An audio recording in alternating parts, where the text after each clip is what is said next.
They called her a charity case. They whispered that she was lucky just to breathe the same air as her husband, the banking tycoon, Sterling Thorne. On the night of his 30th birthday, gala in front of 500 of the city's elite, Sterling didn't just ask for a divorce, he physically threw his pregnant wife out the front door like garbage. The crowd laughed. The mistress smirked.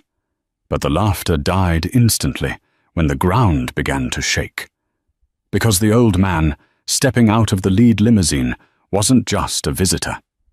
He was the man who owned the bank holding Sterling's debt, and he was there to pick up his granddaughter. The calendar on the wall of the penthouse kitchen read October the 14th. To the rest of New York City, it was just a Tuesday. To the business world, it was the highly anticipated 30th birthday gala of Sterling Thorne, the CEO of Thorne Logistics, a man featured on the 30 under 30 list 3 years running. But to Cyrus, it was the day her marriage finally died. She just didn't know it yet.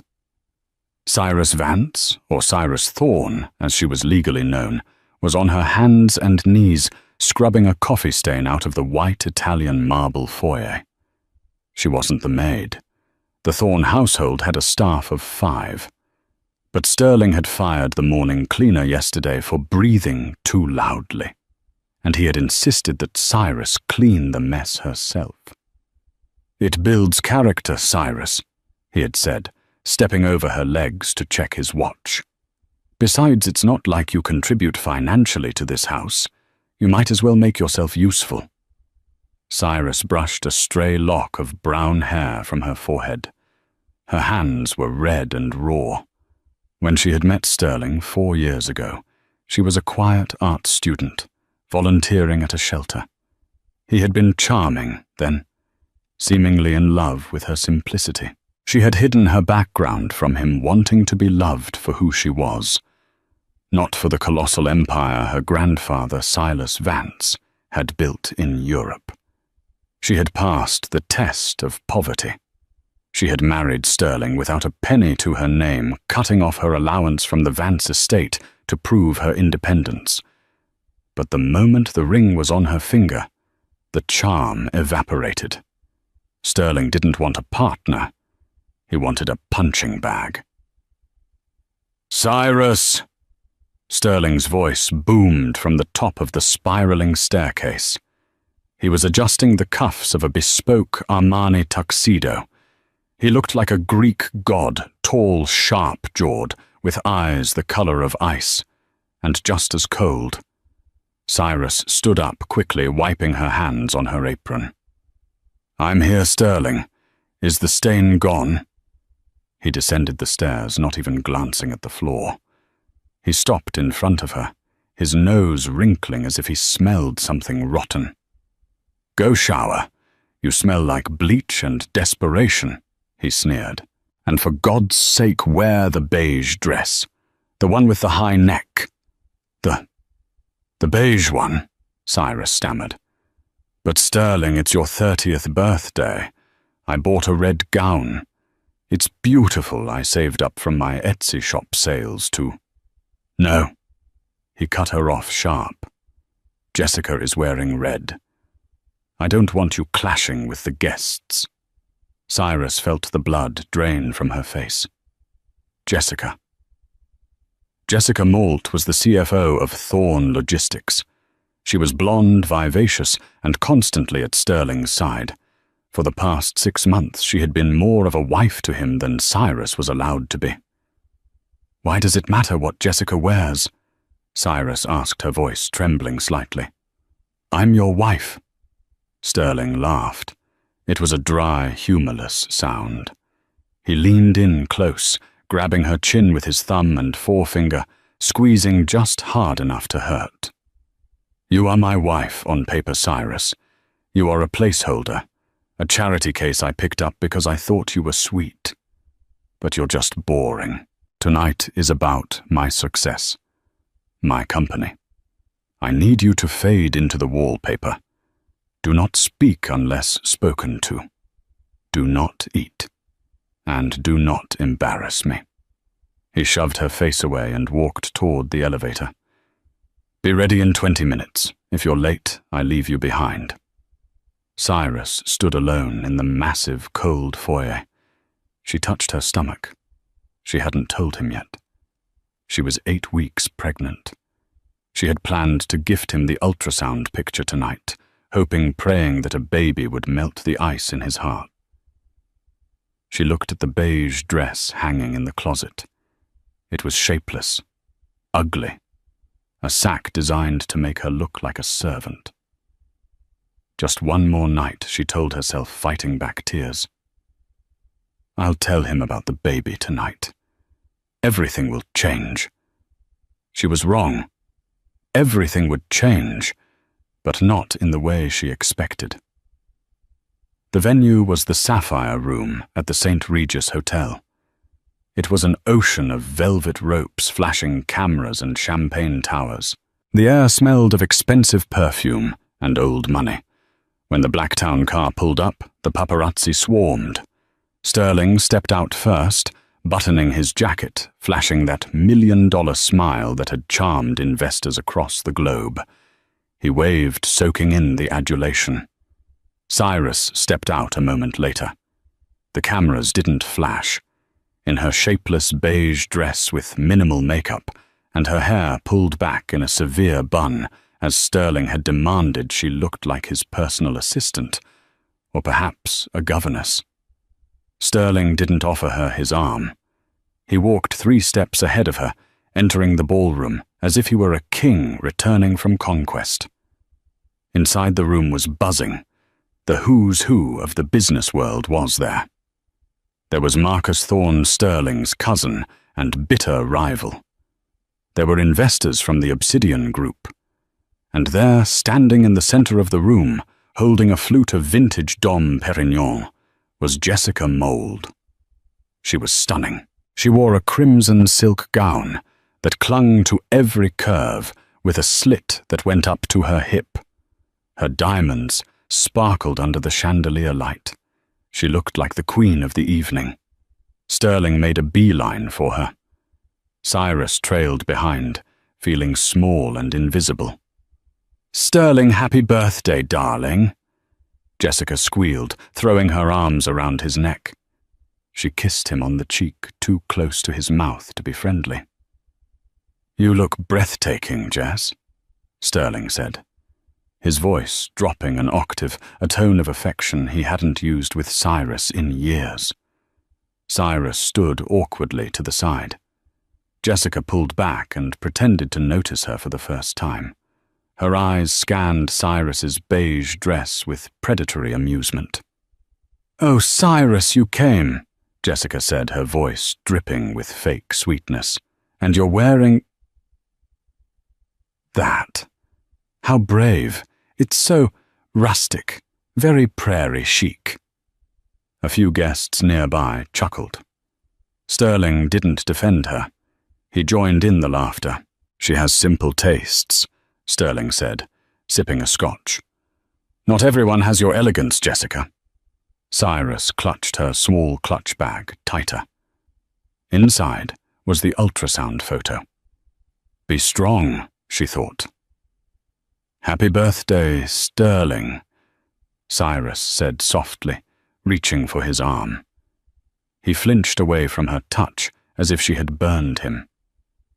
"Don't paw at me, Cyrus. Go find a corner. Get a mineral water. Don't talk to the investors. You'll bore them to death with talk of your little knitting hobbies." Cyrus bit her lip, tasting blood. She turned to walk away, trying to find a quiet spot near the balcony. "Wait," Jessica called out. "Sterling, we need a toast. Everyone, a toast." The room went silent. Jessica raised her glass. "To Sterling Thorne," she announced, her voice projecting across the hall.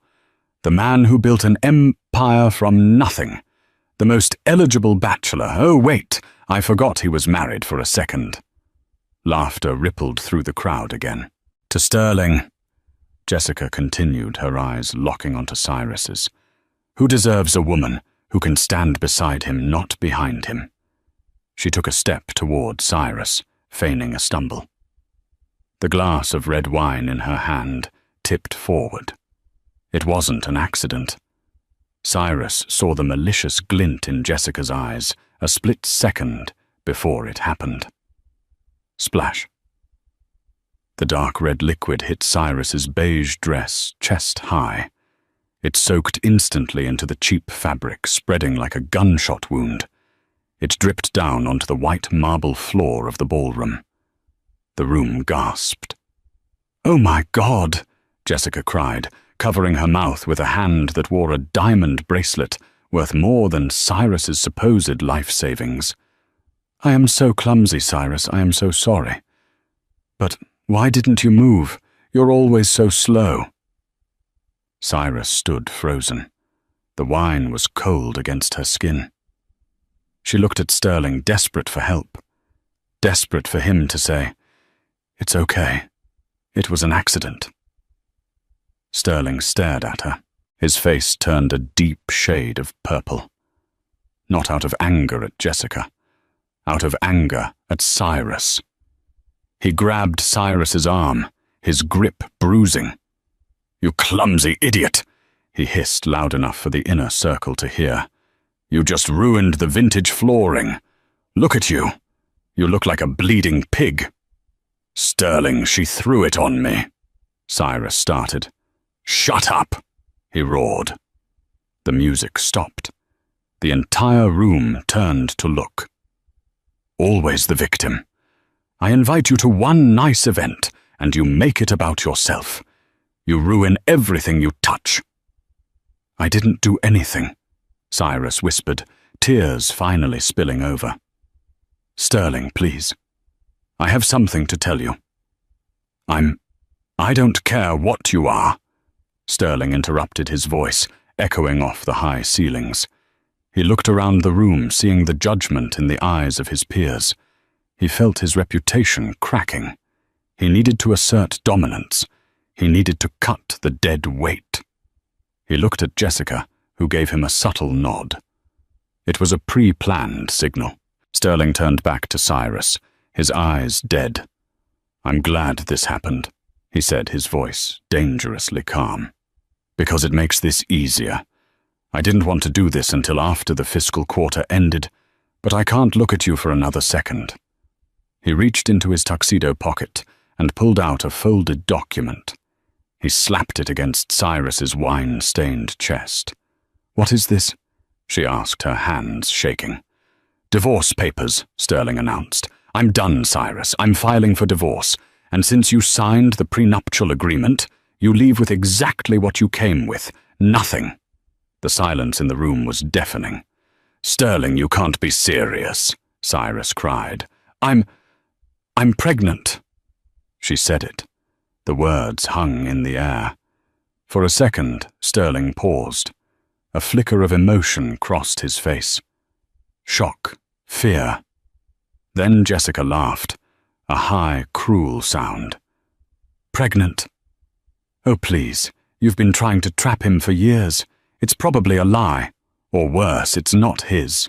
The accusation snapped whatever hesitation Sterling had.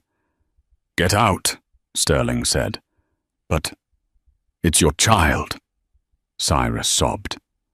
"I said, get out," Sterling screamed. He grabbed her by the shoulders, spinning her around toward the grand double doors.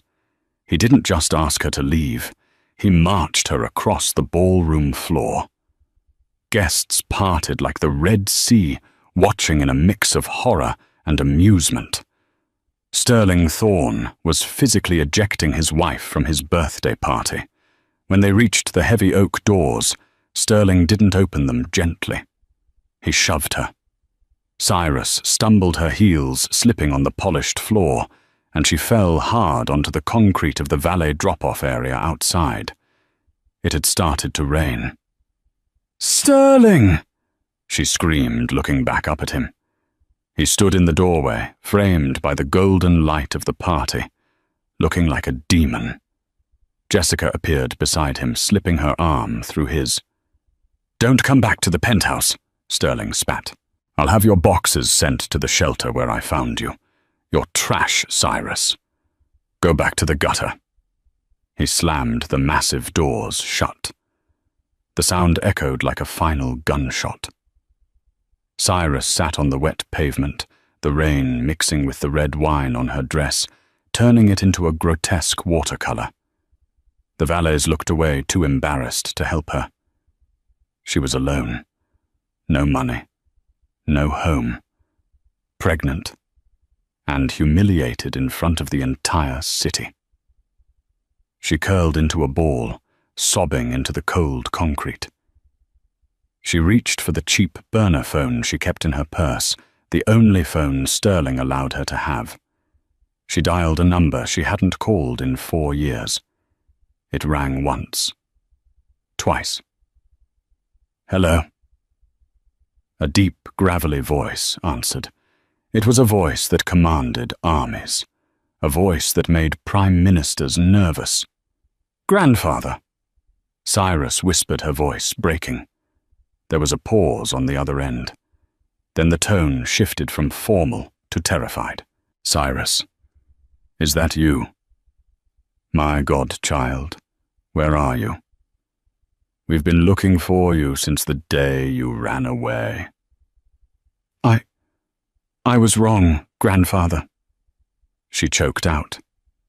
"You were right about him. You were right about everything. He threw me out." "He did what?" The voice on the other end dropped to a whisper, but it was the kind of whisper that promised violence. "Who threw you out?" "Cyrus." "Sterling Thorne." Silence. Then the sound of movement. Papers shifting. A chair being pushed back. "Stay where you are, Cyrus," Silas Vance said. "Do not move. I am in New York for the UN summit.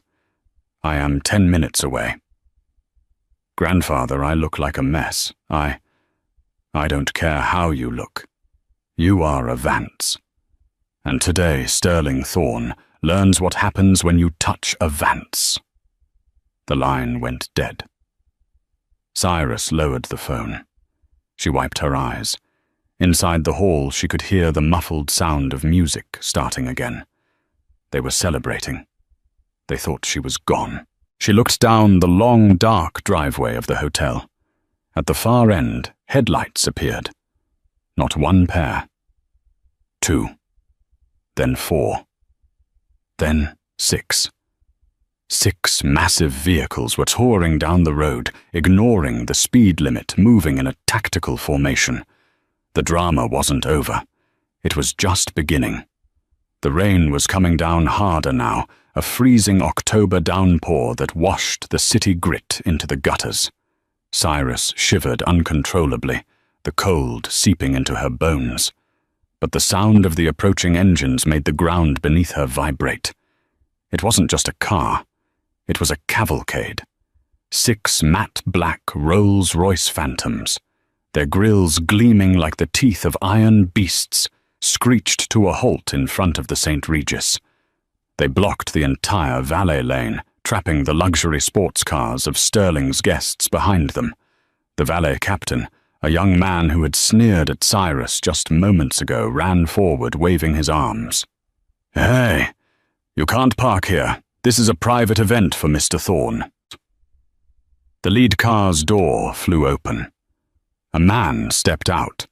Not an old man, but a mountain of a bodyguard, standing 6'7", wearing an earpiece and a suit that cost more than the valet's annual salary.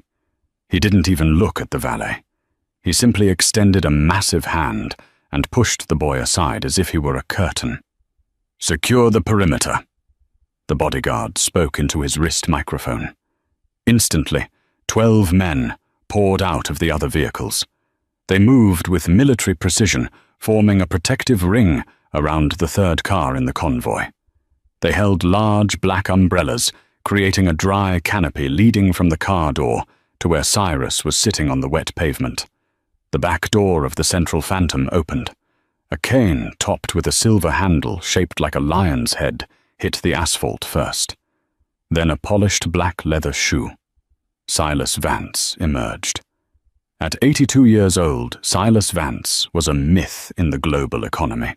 He was the majority shareholder of the Vance Banking Group, a conglomerate that quietly owned pieces of almost every major industry in Europe and North America. He was known as the Iron Duke. He didn't just move markets, he owned them. He stood tall, his posture unyielding despite his age. He wore a charcoal wool coat over a three-piece suit that whispered of old-world power. His white hair was swept back, and his eyes the same shade of blue as Cyrus's burned with a terrifying intelligence. He scanned the scene. He saw the panicked valets, he saw the grand entrance of the hotel, and then he looked down. He saw his granddaughter, the heiress to a $40 billion fortune, the girl he had raised after her parents died in a plane crash. She was huddled on the dirty ground, soaked, shivering, covered in red wine stains that looked too much like blood. Silas's face didn't crumple in sadness. It hardened into granite. He walked over to her, his cane clicking rhythmically on the pavement. The bodyguards moved with him, keeping the rain off his shoulders. "Grandfather," Cyrus wept, trying to stand up, but failing as her legs gave out. Silas dropped his cane. He didn't care about it. He fell to his knees on the wet concrete, ruining his bespoke trousers, and pulled Cyrus into his chest. "I've got at you, little bird," he whispered, his voice cracking just slightly. "I've got to you." "I'm sorry," Cyrus sobbed into his coat, the smell of his expensive tobacco and sandalwood cologne bringing back memories of her childhood. "I tried to do it on my own. I wanted to prove I could be normal. But he... Hush," Silas commanded gently. He pulled back and looked at her face.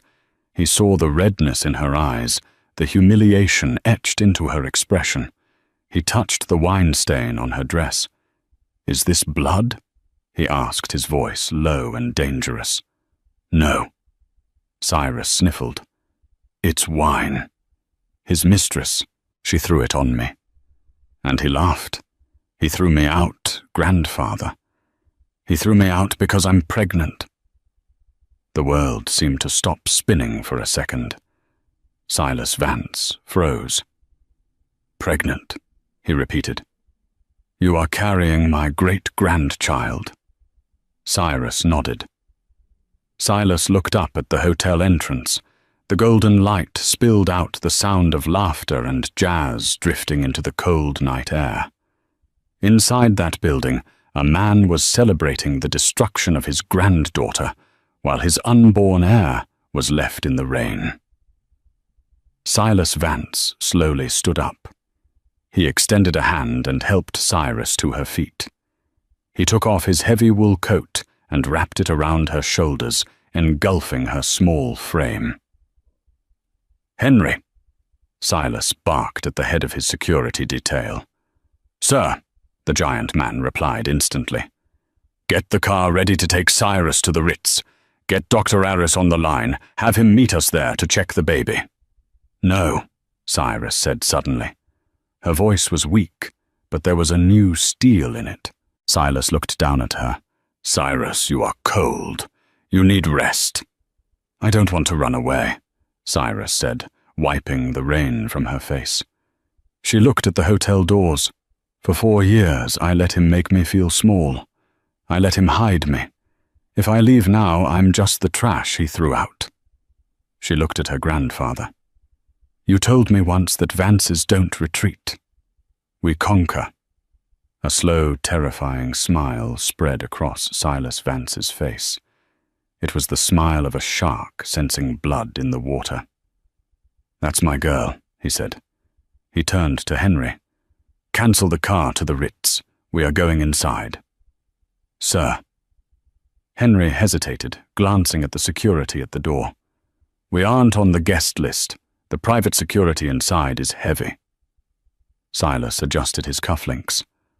By the hotel. Henry blinked. Sir, you heard me. Call the holding group. By the St. Regis.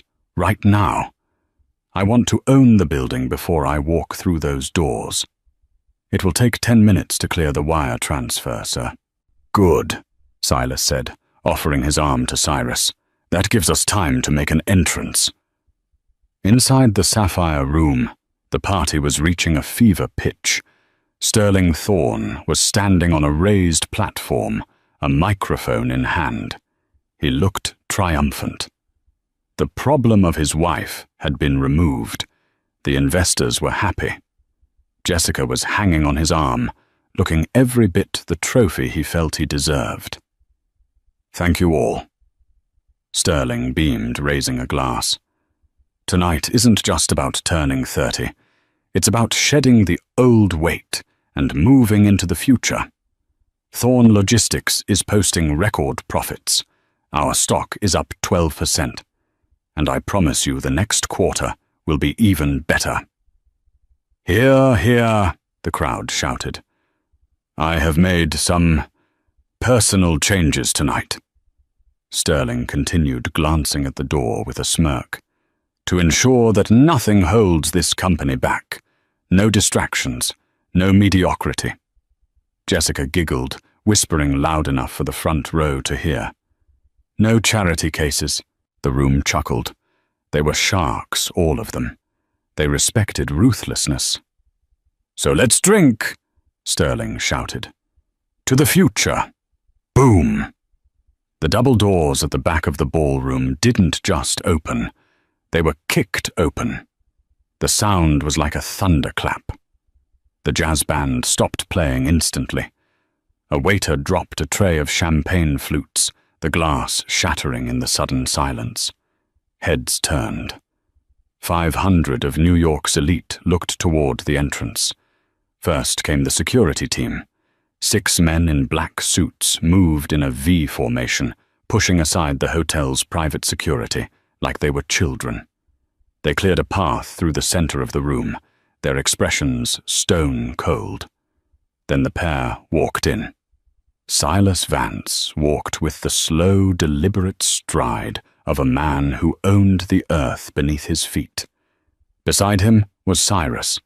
She was still wearing the wine-stained beige dress, her hair wet and matted, but she was draped in a coat that cost more than Sterling's car, and she was walking with her head high. A murmur rippled through the crowd. It started as a whisper and grew into a roar of disbelief. Is that... Oh my God! That's Silas Vance. The Silas Vance, the chairman of Vance Global. What is he doing here? Who is he with? Is that the wife? Sterling stood on the stage, the microphone hanging loosely in his hand. He squinted against the stage lights. He recognized Silas Vance, of course. Everyone in business did. Silas was a deity. Sterling had tried to get a meeting with Vance Global for 3 years and had been rejected every single time. But why was he here? And why was he holding Cyrus's arm? Confusion turned to panic in Sterling's chest. He jumped down from the stage, smoothing his tuxedo jacket, putting on his best sycophantic smile. Mr. Vance, Sterling called out. His voice cracking slightly. He rushed toward the center of the room, cutting off their path. This is an incredible honor. I had no idea you were in New York. If I had known, I would have sent a personal invitation. Silas didn't stop walking. He didn't even look at Sterling. He walked right past him as if Sterling were a waiter offering a stale hors d'oeuvre. Sterling froze, humiliated. He turned around, chasing after them. Mr. Vance, sir. I'm Sterling Thorne. This is my party. Silas finally stopped. They were in the center of the room under the massive crystal chandelier. Silas turned slowly. He looked at Sterling with eyes that were absolute zero. "I know who you are, boy," Silas said. His voice wasn't loud, but in the silent ballroom it carried to every corner. "You are the man who just threw my granddaughter out into the rain." The silence that followed was heavy enough to crush lungs. Sterling blinked his brain, trying to process the information. "Your granddaughter." He looked at Cyrus, the quiet, mousy girl he had married. The girl with no family, no money, who shopped at thrift stores. Cyrus. Sterling laughed nervously. "No, sir, there must be a mistake. Cyrus is... She's nobody. She's an orphan. She told me herself. I told you I had no family who cared about me." Cyrus spoke up, her voice steady. "Because when I met you, I was estranged from them. I wanted to see if a man could love me. For me, not for the name Vance." She stepped forward, shedding the heavy coat. The wine stain was visible to everyone. "I found my answer tonight, Sterling." The crowd gasped. The pieces were clicking together. The charity case was actually the heiress to one of the largest fortunes in the world. Jessica Malt, who had been standing near the stage, went pale. She tried to slink backward into the crowd, but Silas's eyes snapped to her. "And you," Silas said, pointing a gloved finger at her. "The one in the red dress. The one who likes to spill wine." Jessica froze. It was an accident." "You," Silas said, turning back to Sterling, "have made a grave error in calculation, Mr. Thorne. You assumed my granddaughter was weak because she was kind. You mistook her silence for submission." Sterling was sweating now. He could feel the eyes of his investors boring into his back. This was a PR disaster. He had to fix it. "Mr. Vance, please," Sterling said, holding up his hands. "This is a domestic misunderstanding. Cyrus and we have been having issues. She's emotional. She's pregnant, you know, hormones." "I know she is pregnant," Silas roared, his voice suddenly booming like a cannon. "That is why I am going to destroy you." Sterling took a step back. "Now wait a minute. You can't threaten me. I'm the CEO of Thorne Logistics. We are a publicly traded company. You have no power here." Silas laughed. It was a terrifying, dry sound. "Power?" Silas asked. He reached into his inside pocket and pulled out a phone. He tapped the screen once and put it on speaker, holding it up. "Execute," Silas said to the phone. "Done, sir," a voice on the line replied. Silas looked at Sterling. "Do you know who finances your debt, Mr. Thorne? You took out a $200 million loan 3 years ago to expand your fleet. You leveraged your entire company and your personal assets against that loan. That loan is with distinct banks," Sterling argued. "It's with the Obsidian Group." "The Obsidian Group," Silas said calmly, "is a shell company, wholly owned by Vance Banking. I own your debt, Sterling." Sterling's knees began to shake. "So I make my payments. You can't call a loan that is in good standing." "Actually," Silas smiled, "Clause 14B of your contract. The character clause. If the CEO engages in public conduct that damages the reputation of the associated lender, the lender reserves the right to demand immediate repayment of the full principal." Silas gestured around the room. "Throwing your pregnant wife, my granddaughter, onto the street in front of 500 witnesses, I'd say that damages my reputation." Sterling felt the blood leave his head. You're calling the loan. I am demanding full repayment, $200 million, by midnight tonight." "I don't have $200 million in cash," Sterling screamed. "No one does." "Then I begin asset seizure," Silas said casually. starting with this company, then your penthouse, then your cars, and Silas looked at the expensive watch on Sterling's wrist. I'll take the watch too. Sterling looked around the room, desperate for an ally. Marcus, do something, he yelled at his cousin. Marcus Thorne, his rival and cousin, stepped forward. He held up a glass of champagne. Actually, Sterling, Marcus smiled, looking at Cyrus. I think Mr. Vance is being very reasonable. You did behave like an animal. Sterling was alone. Silas turned to pull to Cyrus. Are you ready to go, my dear? I think the air in here stinks of cheap cologne and bad decisions. Cyrus looked at Sterling one last time. He was trembling, broken, stripped of his arrogance, in less than 5 minutes. I'm ready, grandfather, she said. She turned to leave, but stopped. She walked over to the table where the birthday cake sat, a massive 6-tier monstrosity. She picked up a glass of red wine from a waiter's tray. She walked over to Jessica. Jessica flinched. Don't. Cyrus didn't throw it. She simply tilted the glass and poured it slowly over Jessica's expensive Jimmy Choo shoes. Oops, Cyrus whispered. I'm so clumsy. She turned and took her grandfather's arm. Let's go home. As they walked out, the silence held. No one moved until the doors closed behind them. Then the chaos began.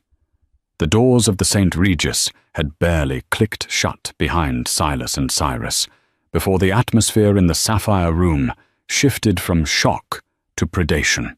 Sterling Thorne stood alone in the center of the dance floor. The music had not restarted. The guests, people he called friends, mentors and partners, were looking at him not with sympathy, but with the cold calculation of vultures spotting a carcass.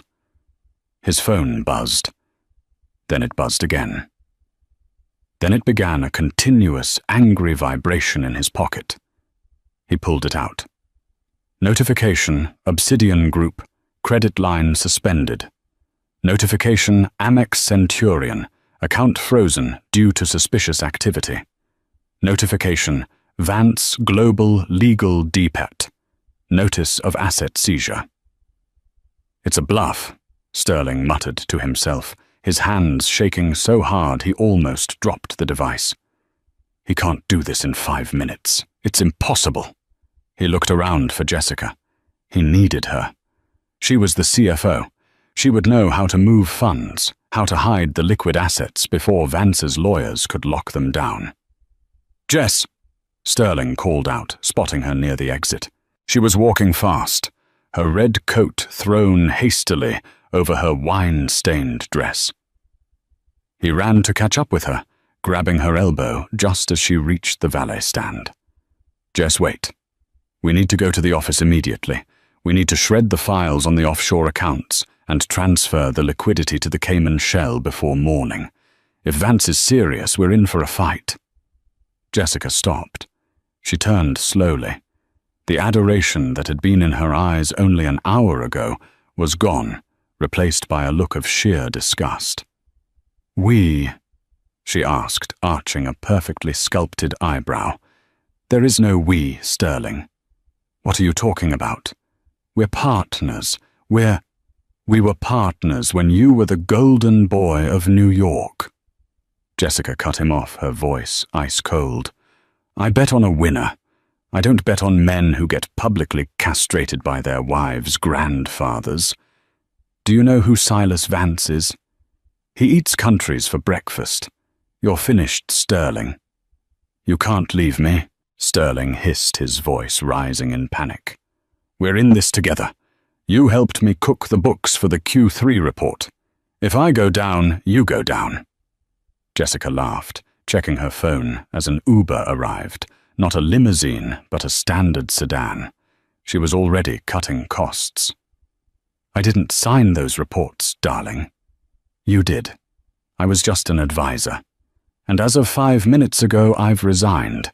I sent the email from the bathroom. She opened the car door. Good luck with the debt, Sterling. And for the record, that beige dress Cyrus wore, it actually looked better on her than this mess looks on me. She slammed the door. Sterling watched the tail lights fade into the rainy night. He was alone. He tried to signal the valet for his Ferrari. The valet captain, the same one who had been shoved by Silas's bodyguard, crossed his arms and smirked. "Sorry, Mr. Thorne," the captain said. "We just got a call from the leasing company. They've enacted a repossession order. The tow truck is already on its way for the Ferrari." I have to walk," Sterling whispered, the reality crashing down on him. "You can try the subway." The valet shrugged. "It's only $2.75, unless your card gets declined there too." Meanwhile, across the city, the atmosphere was a world apart. The motorcade of phantoms pulled into the underground garage of the Vance estate, a historic limestone mansion on the Upper East Side that took up half a city block. It was a fortress of wealth and privacy. Cyrus was ushered out of the car. She was exhausted, her adrenaline crashing, leaving her trembling. But she wasn't cold anymore. The heated seats of the Rolls-Royce and her grandfather's coat had warmed her. "Dr. Uaris is in the library," Silas said gently, guiding her toward the private elevator. "We check the baby first. Then you eat. Then you sleep for a week." "Grandfather," Cyrus said softly as the elevator rose. "I didn't mean to cause a scene. I wanted to give him the ultrasound. I thought maybe—" "Cyrus, look at me." Silas turned her to face the polished brass doors. "You didn't cause the scene. You survived it. You have the Vance blood. We don't apologize for surviving." The library was warm, smelling of old paper and burning birchwood from the fireplace. Dr. Aris, the personal physician to the Vance family for 30 years, was waiting with a portable ultrasound machine. "Lie down, my dear," Dr. Aris said kindly. Cyrus lay on the velvet chaise lounge. She pulled up the ruined dress. The gel was cold on her stomach. Silas stood by the window looking out at the rain, his back turned to give her privacy, but his ears straining for the sound. Whoosh, whoosh, whoosh. The heartbeat filled the room. Fast, strong. "There it is." Dr. Aris smiled. "Strong heartbeat. About 8 weeks, just as you said. Stress is high, so we need to be careful. But the fetus is resilient." Dr. Aris moved the wand slightly. The sound changed. It became a dual rhythm, a galloping cacophony. Whoosh, whoosh, whoosh, whoosh. Dr. Aris paused. He adjusted his glasses. A wide smile broke across his face. "Well now," the doctor chuckled. "It seems Sterling Thorne made a bigger mistake than he realized." "What is it?" Cyrus asked, panic rising. "Is something wrong?" "Quite the opposite." Dr. Aris turned the screen toward her. "Silas, you might want to see this." Silas walked over. He looked at the grainy, black-and-white image. 2 sacks. Dr. Aris pointed. "Twins." Cyrus gasped, covering her mouth. Tears welled up in her eyes again, but these were different. They were tears of overwhelming relief and terror. "Twins," Silas whispered. The Iron Duke, the man who made nations tremble, reached out a shaking hand and touched the screen. "Double the trouble." He looked at Cyrus. "We will need a bigger nursery." "He doesn't know," Cyrus whispered. "Sterling doesn't know it's twins." "And he never will," Silas vowed, his voice dropping to a growl. "He gave up his rights when he threw you into the gutter. These children are Vances. They will carry your name, and they will never ever set foot in a house owned by a Thorne." 3 months later. New York City in January was unforgiving. The wind whipped off the Hudson River like a razor blade. Sterling Thorne pulled the collar of his coat up. It was a cheap polyester blend he had bought at a discount store. His Armani suits had been sold to pay for legal retainers that hadn't saved him. He stood on the sidewalk across the street from the Vance estate. He had been standing there for 3 hours. His fall had been absolute. Within 48 hours of the gala, the board of Thorne Logistics had voted to remove him as CEO. Marcus Thorne, his cousin, had taken the seat, and his first act was to publicly denounce Sterling to save the stock price. The character clause Silas invoked had triggered a domino effect. The banks seized the penthouse. The cars were gone. His friends blocked his number. Even his gym membership was revoked. He was currently sleeping on a friend's couch in Queens, a friend who was rapidly losing patience with Sterling's depression and drinking. But Sterling wasn't just depressed. He was obsessed. He watched the iron gates of the mansion. He knew she was in there. He had seen the tabloids. The secret Vance heiress from cinders to queen. Pictures of Cyrus attending gallery openings with her grandfather, looking radiant, healthy, and visibly pregnant.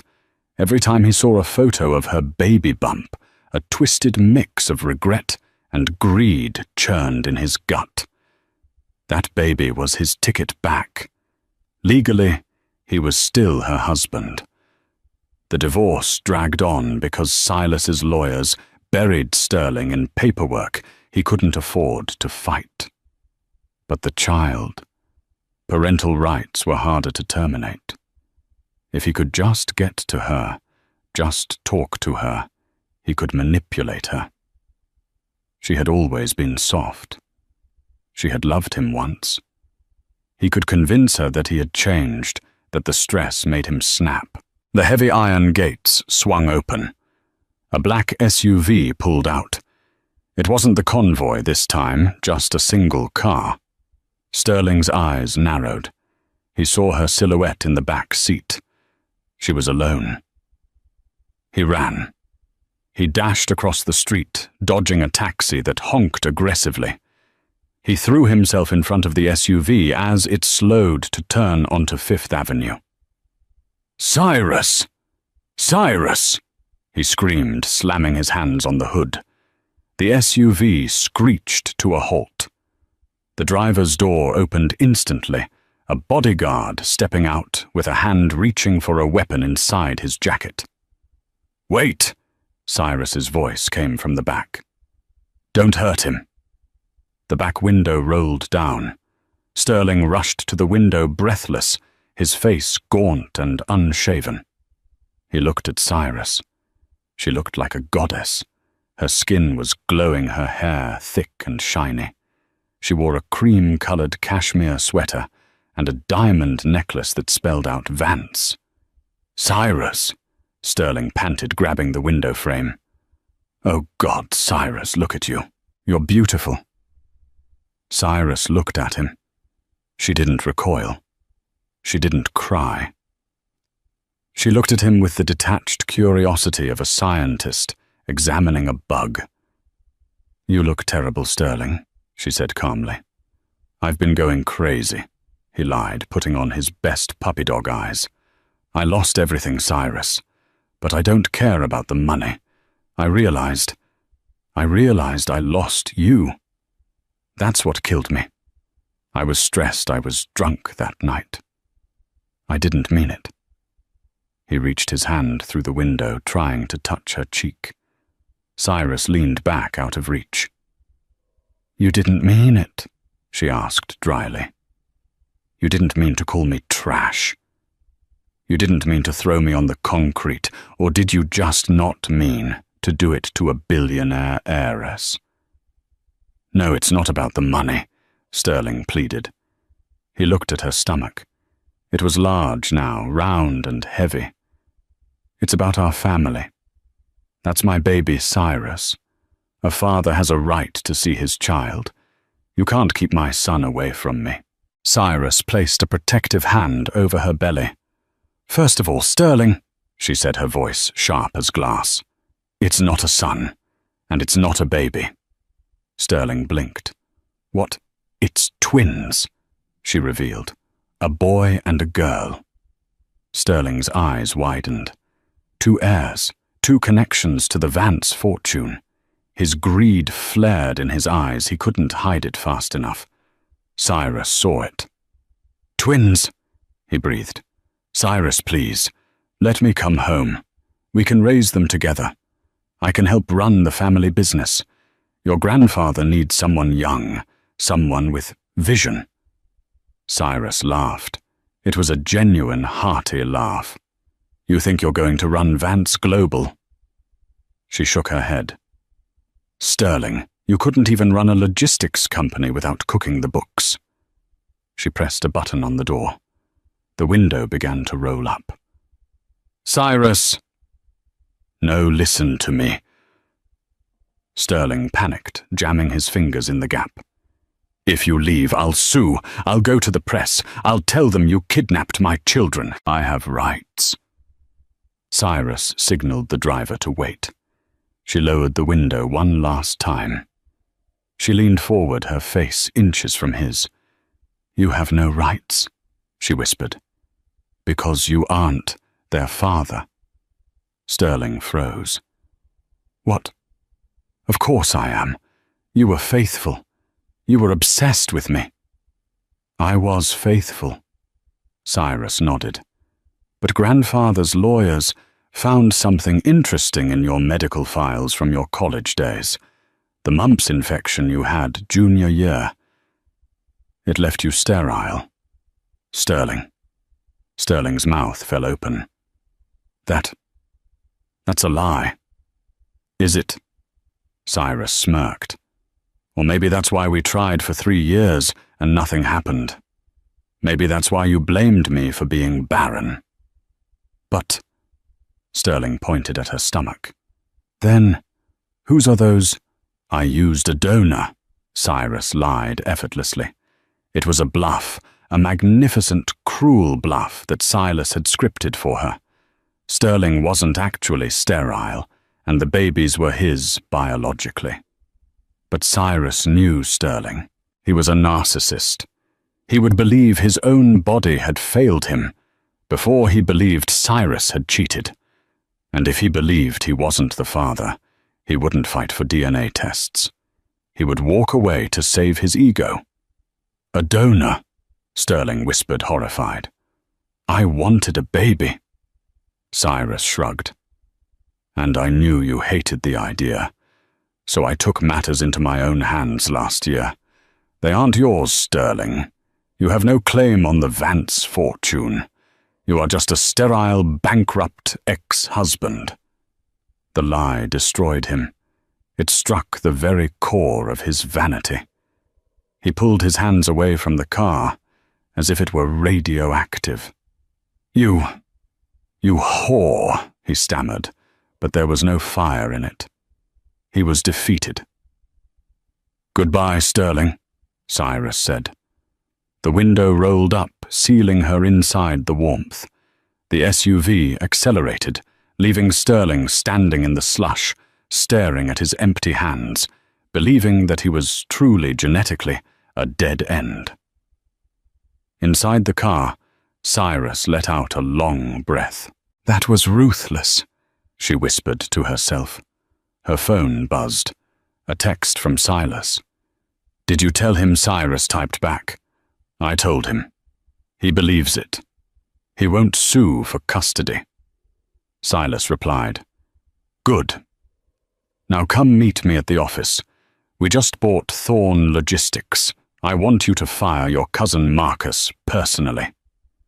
Cyrus smiled. The game wasn't just about survival anymore. It was about domination. The headline of Forbes magazine read, "The New Era of Vance, How Cyrus Vance Thorn Tripled a Legacy." Cyrus sat on a park bench in Central Park, watching the autumn leaves fall. She wasn't wearing the shapeless beige dress anymore. She wore a tailored camel trench coat, knee-high leather boots, and a scarf that cost more than her old apartment. But she wasn't looking at the magazine. She was watching two 4-year-olds chasing a golden retriever through the leaves. "Leo Luna, stay where I can see you." She called out, her voice filled with laughter. Leo, a boy with messy dark hair and piercing ice-blue eyes, tripped over his own feet, giggled and scrambled back up. Luna, his twin sister, was faster, grabbing the dog's frisbee with a squeal of triumph. "They have energy," a voice rasped beside her. Cyrus turned.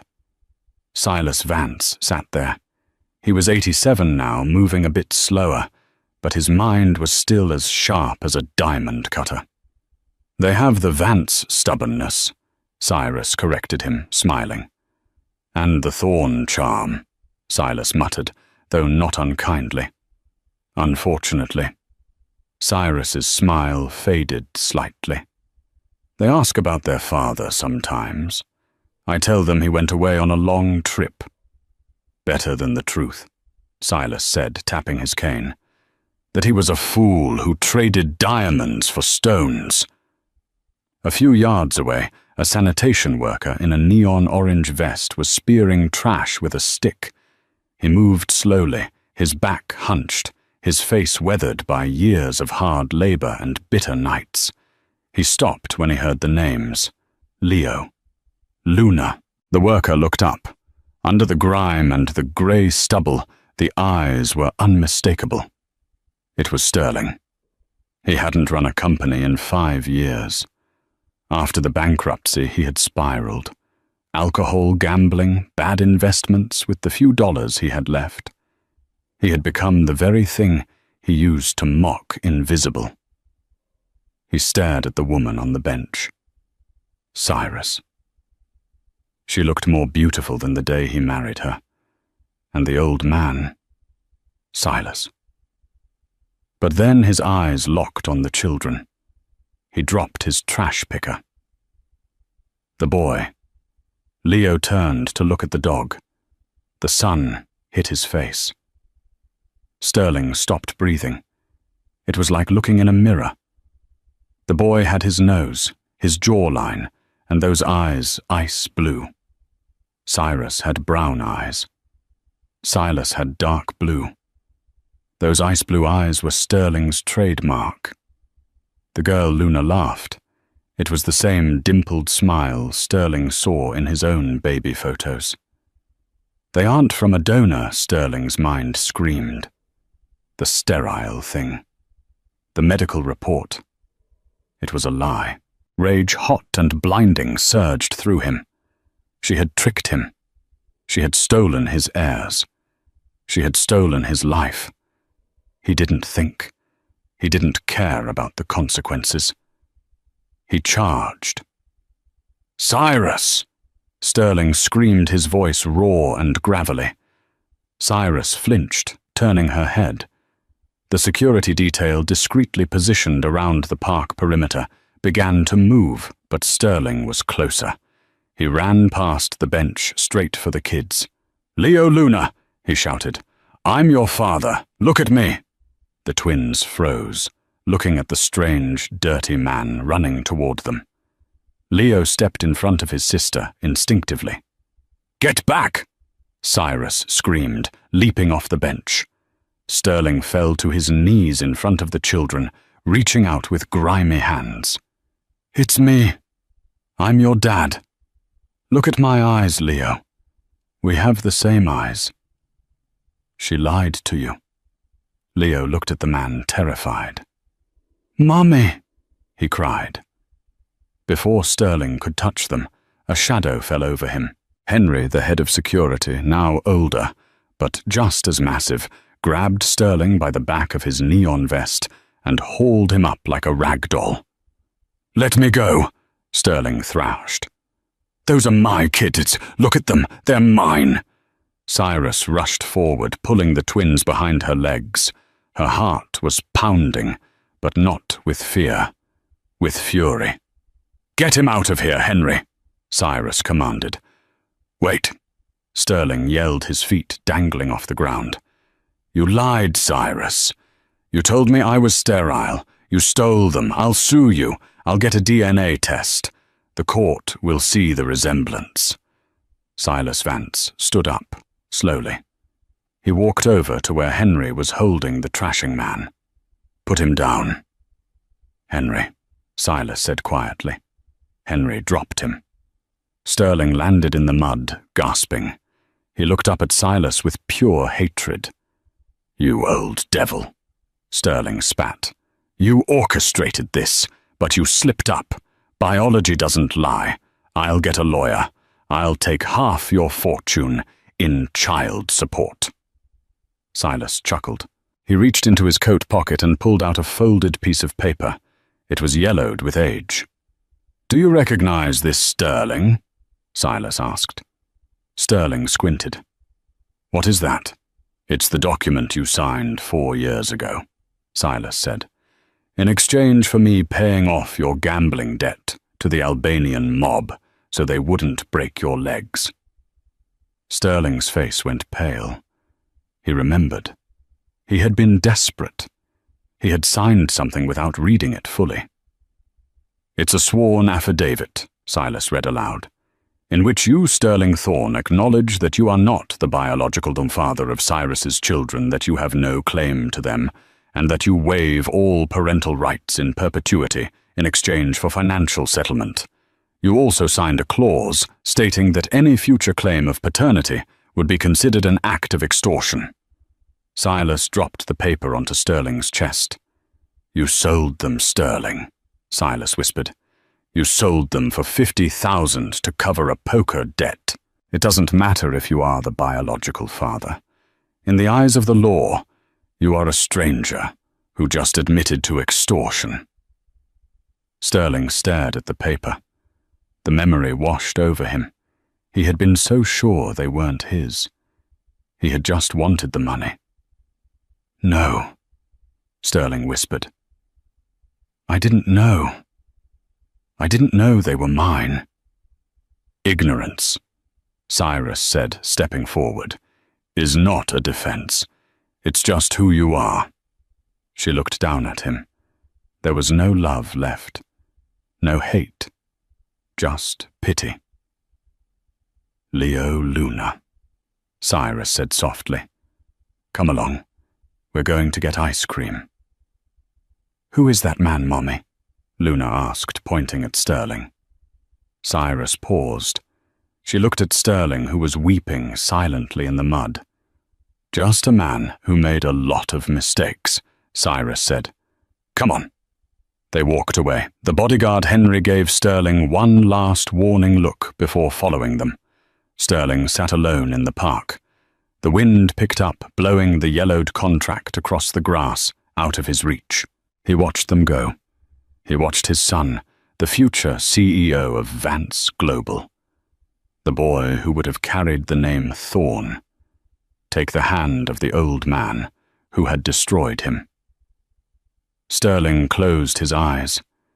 The image of Cyrus in the rain that night 5 years ago burned in his mind. He threw his wife out in front of guests, and in doing so he had thrown away the world.